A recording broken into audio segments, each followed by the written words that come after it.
Assamese blogger পিক YouTube চেনেলৰ নতুন এটা ভিডিঅ'লৈ আপোনালোক সকলোকে স্বাগতম জনাইছো। আশা কৰিছো নিশ্চয় আপোনালোক সকলো ভালে আছে, ভালে থাকক, ভালে থকাটো বিচাৰো। কেবিনেটৰ কেইটামান গুৰুত্বপূৰ্ণ খবৰ কেবিনেটত ঘোষণা কৰিলে, কি কেইটা ঘোষণা কৰিলে আজিৰ এই ভিডিঅ'ৰ জৰিয়তে আপোনালোকক জনাবলৈ গৈ আছো। ভিডিঅ'টো বহুত বেছি দীঘলীয়া নহয়, ভিডিঅ'টো আপোনালোকে শেষৰলৈকে চাব বুলি আশা কৰিলো। শেষত আপোনালোকৰ মন্তব্য কমেণ্টৰ জৰিয়তে জনাবলৈ নাপাহৰিব। আৰু এইখিনিতে আপোনালোকক সদায় কোৱাৰ দৰে চেনেলটোতে আপোনালোক যিসকল নতুনকৈ আহিছে চেনেলটো ছাবস্ক্ৰাইব কৰাৰ লগতে কাষতে থকা বেল আইকনটো প্ৰেছ কৰি অল কৰি থব, যাতে নতুন এটা ভিডিঅ' দিয়া লগে লগে আপোনালোকে আগতীয়াকৈ চাবলৈ পায়।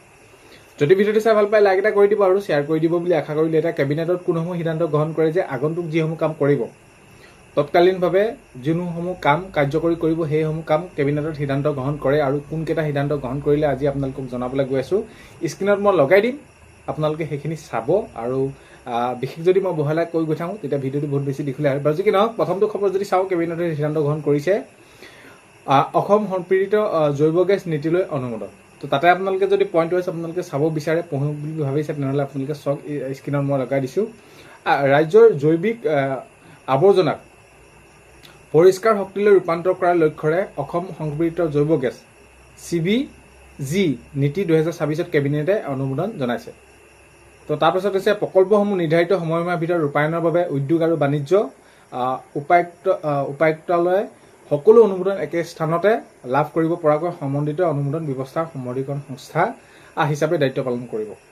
6টা মূল স্তৰত আধাৰত বিস্তৃত সহায় আৰু উৎসাহমূলক সুবিধাটো আগবঢ়োৱা হ'ব। তো এতিয়া আপোনালোকে ইয়াতে যদি পইণ্টসমূহ চাই, সবিশেষ সকলোখিনি আছে।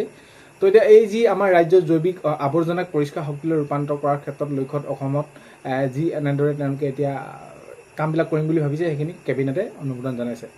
বাকী আৰু আপোনালোকে পইণ্ট ৱাইজ সেইখিনি চাওঁ বুলি ক'লে সবিশেষ সকলোখিনি পঢ়ি ল'ব, মই থুলমূলকৈ আপোনালোকক সেইখিনি জনালোঁ।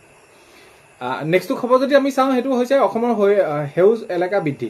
গতিকে এই পইণ্টটো যদি আপোনালোকে চাবলৈ বিচাৰে, তেনেহ'লে কেবিনেটে গোৱালপাৰাত প্ৰস্তাৱিত ৰাক্ষসিনী সংৰক্ষিত বনাঞ্চল আৰু থলকুপ নলবাৰী প্ৰস্তাৱিত সংৰক্ষিত বনাঞ্চল হিচাপে অধিসূচনাত কৰিবলৈ অনুমোদন জনাইছে। তেতিয়া এই যি গোৱালপাৰা আছে ৰাক্ষসিনী বনাঞ্চল আৰু সংৰক্ষিত বনাঞ্চল, আৰু আপোনালোকে যদি চাই নলবাৰী থৰকু এইখিনি প্ৰস্তাৱিত সংৰক্ষিত বনাঞ্চল হিচাপে। তো এই বনাঞ্চলসমূহক তো এতিয়া কি কৰিছে, অসমৰ সেউজ এলেকা বৃদ্ধি, তো এই অনুসৰি এইবিলাক কাম তাত কৰিবলৈ তেওঁলোকে বিচাৰিছে আৰু এইখিনি কাম কৰিব। নেক্সট পইণ্ট যদি চাওঁ, জনবিশ্বাস নীতিত ৰূপায়ণ। তো পইণ্টটো আপোনালোকে তাতে চাব, সেইখিনি লিখা আছে পইণ্টটো, মই সবিশেষ আৰু কৈ নাথাকোঁ। আৰু নেক্সট খবৰ যদি চাওঁ, সেৱা নিয়ম সংশোধন। পশু চিকিৎসা ক্ষেত্ৰত সহায়কসকলৰ নিযুক্তি আৰু সেৱাৰ চৰ্তসমূহ স্বচ্ছতা, যোগ্যতা ভিত্তিত বাছনি আৰু সমতাৰ ওপৰত নিশ্চিতকৰণ উদ্দেশ্য আৰু পশুপালন আৰু পশু চিকিৎসা অধীনস্থ সেৱা সংশোধনী বিধি 2026 কেবিনেটে অনুমোদন জনাইছে। তেতিয়া সেৱা নিয়ম সংশোধন, এতিয়া পশু চিকিৎসা ক্ষেত্ৰত সঞ্চালকৰ নিযুক্তি, এই প্ৰসংগখিনি তেওঁলোকে সেইখিনি অনুমোদন জনাইছে, কি কেনেদৰে কৰিব পাৰি। তো এইকেইটাই কেবিনেটত এইকেইটা সিদ্ধান্ত গ্ৰহণ কৰিছে। এইখিনি সিদ্ধান্ত গ্ৰহণ কৰিলে আৰু আগন্তুক সময়ত খবৰসমূহ যদি আহে, নিশ্চয় আপোনালোকক জনাম যে কেবিনেটত কোন সিদ্ধান্ত গ্ৰহণ কৰিলে, কেনেদৰে কি। তো আজি ভিডিঅ'টো জৰিয়তে এইখিনি জনালোঁ। ভিডিঅ'টো শেষলৈকে চোৱাৰ বাবে বহুত বেছি ধন্যবাদ। ভিডিঅ' প্ৰথমতে কোৱাৰ দৰে চেনেলটোলৈ আপোনালোক যিসকল নতুনকৈ আহিছে, ছাবস্ক্ৰাইব কৰাৰ লগতে কাষতে থকা বেল আইকনটো প্ৰেছ কৰি অল কৰি থব, যাতে নতুন এটা ভিডিঅ' দিয়াৰ লগে লগে আপোনালোকে আগতীয়াকৈ চাবলৈ পায়। ভিডিঅ'টো ভাল পালে লাইক এটা কৰি দিব আৰু শ্বেয়াৰ কৰি দিব বুলি আশা কৰিলোঁ।